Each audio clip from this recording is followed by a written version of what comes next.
Salam Pak Bambang, saya mau izin bertanya. Siapakah Yesus itu? Apakah manusia atau Allah? Mohon pencerahannya. Ya, Shalom Alaikum Besim Hamasya. Salam sejahtera untuk saudara-saudara dalam Kristus. Jadi sebetulnya iman kita tentang Yesus itu clear ya, karena itu sudah berjalan selama 20 abad, sejak gereja mula-mula pada zaman Alkitab, kemudian pada zaman murid-murid yang nulis Alkitab, artinya murid-murid para rasul, sampai konsili-konsili gereja awal ketika gereja menghadapi ajaran-ajaran bidat. Itu sudah clear. Jadi intinya iman Kristen meyakini berdasarkan ajaran para rasul, ya tentu yang ini jelas sekali bahwa Kristus itu sepenuhnya Allah, sebagai firman dari Tuhan sendiri. Dan yang kedua sepenuhnya manusia, ketika Kristus itu datang ke dunia dikandung oleh Bunda Maria. Dan dalam hal ini maka iman kita mengajarkan bahwa Kristus sepenuhnya sebagai Allah itu tidak merujuk kepada kemanusiaannya yang kelihatan, tetapi kepada firman Allah yang sudah ada sebelum segala sesuatunya ada. Sesuai dengan apa yang disebutkan dalam Injil Yohanes pasal 1 ayat 1. Pada mulanya adalah firman, dan firman itu bersama-sama dengan Allah, dan firman itu adalah Allah.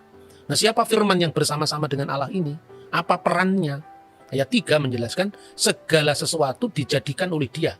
Tentu dijadikan oleh Yesus sebagai firman yang kekal tadi, bukan dijadikan oleh kemanusiaan Yesus.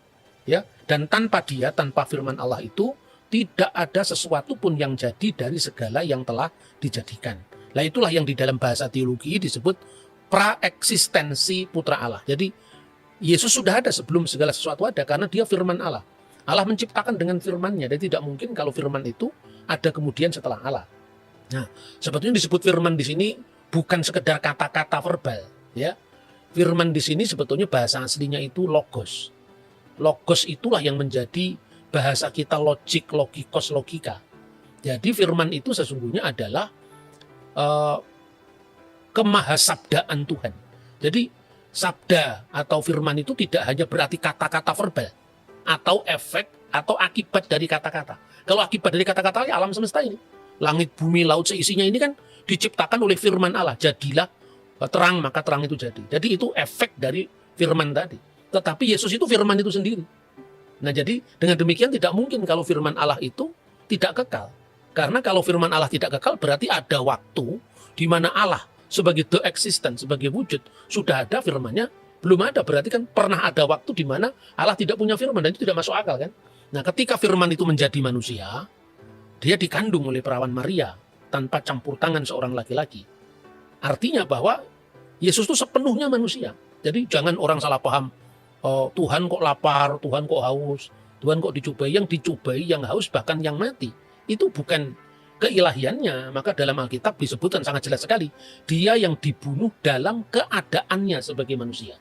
Karena firman sendiri benar-benar menjadi manusia, bukan setengah manusia.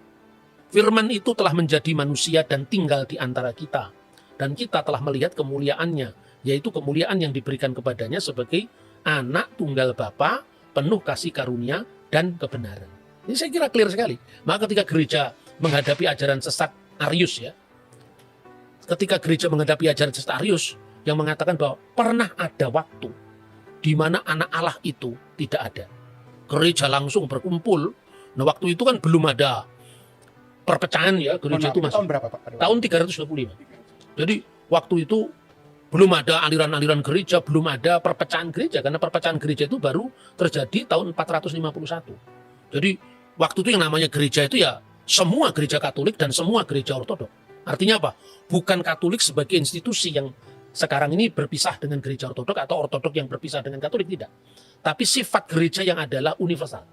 Artinya berlaku bagi semua bangsa, berlaku bagi semua kaum, itu arti katoolon, gereja yang bersifat Katolik. Begitu setiap gereja itu bersifat Ortodok. Artinya gereja itu menganut ajaran lurus yang diterus sampaikan tanpa putus dari para rasul.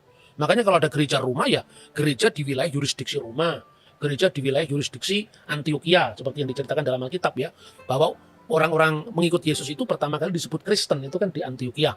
Kemudian dari Antioquia ke Roma, dari Roma Konstantinopel, kemudian di situ ada Alexandria. Jadi semua gereja sudah kumpul jadi satu. Lalu mengatakan tidak bisa, Arius itu salah. Karena apa? Kalau firman itu pernah Tidak ada berarti pernah ada Allah tanpa firman-Nya. Masa Allah pernah tidak punya firman? Kalau Allah pernah tidak punya firman, berarti Allah pernah tidak bisa mencipta.